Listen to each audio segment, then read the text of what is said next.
Here's the scenario. You're injured in a collision and your insurance company is denying your claim. It happens far too often. If it happens to you, call me, Brian Goldfinger of Goldfinger Personal Injury Law. My team and I work for people just like you. We don't accept cases on behalf of insurance companies, so you and your family can make sure that you're in good hands. Visit goldfingerlaw.com and get us working for you. Get Goldfinger today. You know what I want? I want to talk to Sam.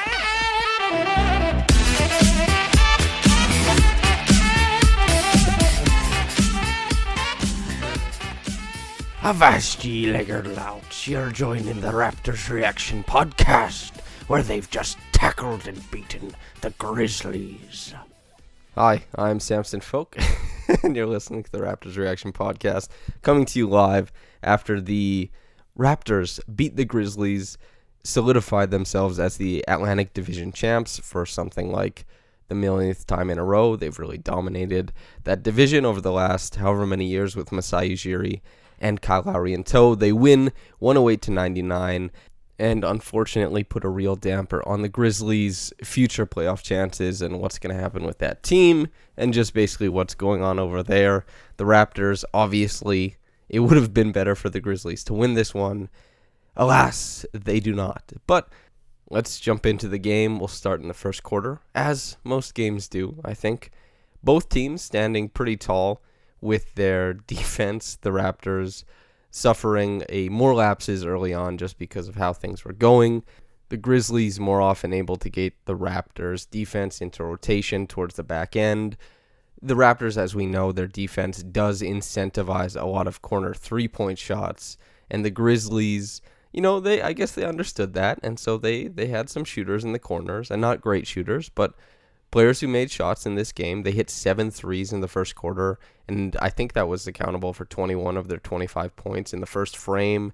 So maybe not completely sustainable offense, but enough offense to power them past the Raptors for that first bit. The Raptors on the other side having a lot of trouble breaking down the Grizzlies' defense. Jonas Valanciunas doing a great job in the middle of the floor defensively. I think deterring a lot of motion towards the rim or towards the paint. Dillon Brooks, Ja Morant, I think both had pretty impressive defensive games. Ja Morant more in the second half. Dillon Brooks, just the whole game, I think is worth pointing out. And he was a hound above the break. And kind of the same thing that happened to the Raptors when they played the Celtics, when they had Tatum, Brown, Smart swarming a lot of their actions up there. They kept the ball above the break and weren't able to get downhill very much, which is obviously what they need to do. It's a big part of their offense. So the Grizzlies limiting that a little bit, but the Raptors still able to kind of crawl and squirm their way to 20 points in the first quarter. But down 5 after the first, the Raptors maybe worrying people a little bit because there was they had that poor first quarter against the Celtics. Maybe this is a precursor of more things to come. But that did change. The Raptors were able to pull it around, eventually taking the lead at 39-36. In doing so, a nice run that they broke off that involved 2 Matt Thomas triples. He came off pin downs and introduced, a three-point game to the Raptors that really wasn't there up until he was in the game. I think they were 0 of 8 from downtown or something like that. Just not able to make the Grizzlies pay. So the Grizzlies super solidified and validated for their ability to kind of sit back in the paint and deny shots there. But the Raptors, for what it's worth, kind of turned it around. That above the break action that I was talking about earlier, the Raptors were able to get downhill a little bit more often. A lot of credit should go to Fred VanVleet in that regard, turning pseudo-transition into legitimate transition options. Norman Powell as well, getting some pin downs called for him in which he can curl and kind of blast off towards the basket, adding a very punchy element to the Raptors offense that isn't always there, I should say. It's not like OG Anunoby is a real threat off of pin downs in that way. Kyle Lowry, Fred VanVleet, not as explosive towards the rim as a Norman Powell, and certainly not against larger defenses. So Powell bringing that in, doing a great job. Ibaka as well had a really impressive second half, but in the early part of the game, I think flubbing pocket passes, just not able to find the pacing in the pick and roll, adding to a little bit of the offensive consternation a little bit. But the Raptors, for what it's worth, are able to space out the floor eventually. They start hitting more threes. We had a really impressive Well, Norm doesn't get a lot of pick and roll possession, so we saw a Norm pick and roll possession with Siakam as the screener. Siakam popped afterwards. Norm found him. He hit a three. Really nice to see little developments like that because the Raptors offense, a lot of the time, will not go to a play like that. So once they start widening the playbook a little bit just to see what's happening, just kind of shake the rust off of what we're seeing in the offense currently, when they have success, really nice to see. But the Raptors as a whole, hitting some triples, getting to the basket a little bit more often, very nice to see. The roll man starting to get more space to run at the bucket. Back cuts are more effective now because they've effectively, I think, spaced out the Grizzlies' defense. So we're looking at a much more competent offense. They put up 40 points in that second quarter. Transition, three-point shooting, all that kind of stuff, fueling them out to a 60-54 lead at halftime. And the second half in this game, I think, was fairly similar to the second half in the Orlando Magic game, where we saw the Raptors get very close to pulling all the way away. But then once again, which has been, the Raptors to this point have turned the ball over on almost 20% of their possessions in the bubble. Really sloppy, really sloppy at taking care of the ball. And Ja Morant and Dillon Brooks really turning up the defensive heat as far as where they're playing, the guys they're defending. So Ja Morant, who was guarding Fred VanVleet for most of the game, I think did a really great job of limiting what Fred VanVleet was about to do.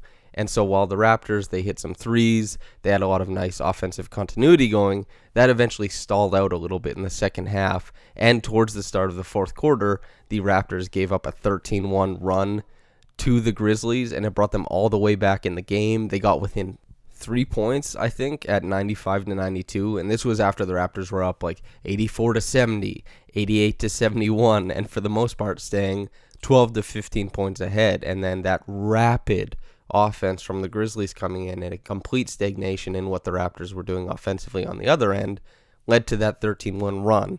And so you see Dillon Brooks hits a pull-up jumper, and, you know, it's a little bit like, oh no, they're making the comeback. But luckily for the Raptors, they employ a player who was in the starting lineup of the All-Star game this year for the Giannis team, I should say.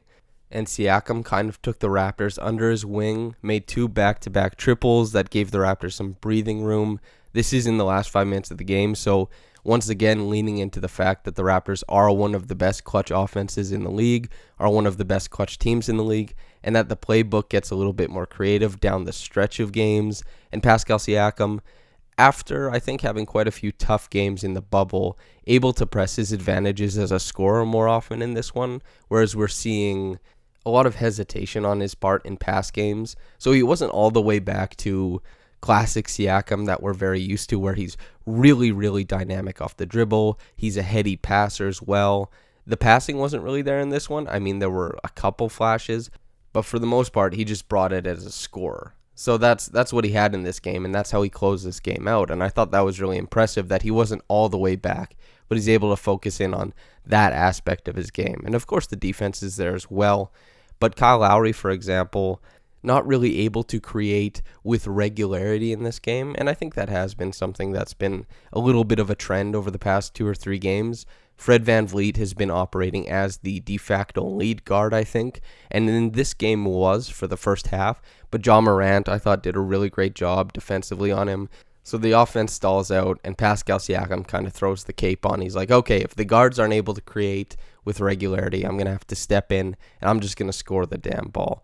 But that was a huge development for the Raptors in being able to close out this game, and hopefully a precursor of more things to come from Siakam. But the Raptors, in building their lead in that third quarter, before closing this game out 108-99, I think we saw a lot of impressive possessions from Serge Ibaka, really pressing the Grizzlies on their own glass. You know, there's a verticality to Ibaka's rebounding game that isn't really created, or I should say recreated or emulated by anybody else on the roster. He can press teams in unique ways that the Raptors don't have elsewhere. Same with Norm Powell with that downhill game.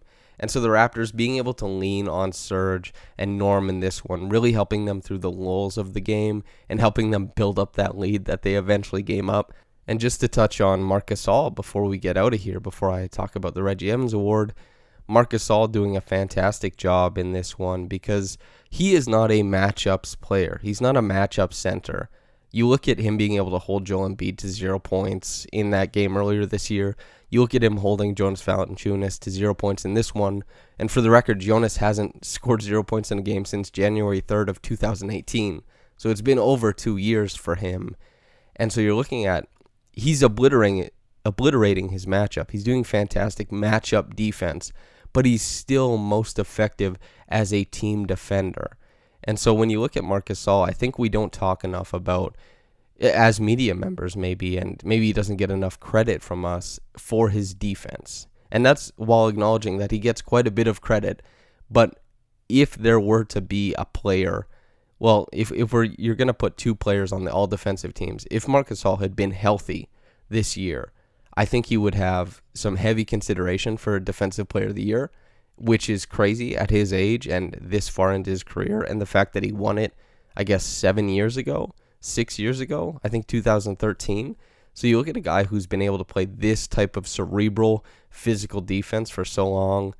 It's crazy. It's very, very impressive. And that takes us into the Reggie Evans Award, which fittingly goes to Marc Gasol. I think the things he's able to do defensively, how good his feet are, the way he's able to manipulate his body so that he's always attacking these defensive angles, and he's just so good at not fouling and just always being present. For example, he took a charge today, and he actually fell down because there was that, he got called for a block on Jimmy Butler, even though he was set for like a full second before Jimmy Butler charged in that Heat game, but Gasol didn't go down, so they called a blocking foul because he's bigger than Butler. In this game, he fell down, drew the charge, and it's just that ability to adjust. It's just he knows what offenses are trying to do with him, and he's so good at mitigating what advantages they're trying to create. He's just so good at reading what's happening in real time, doing it live, and just,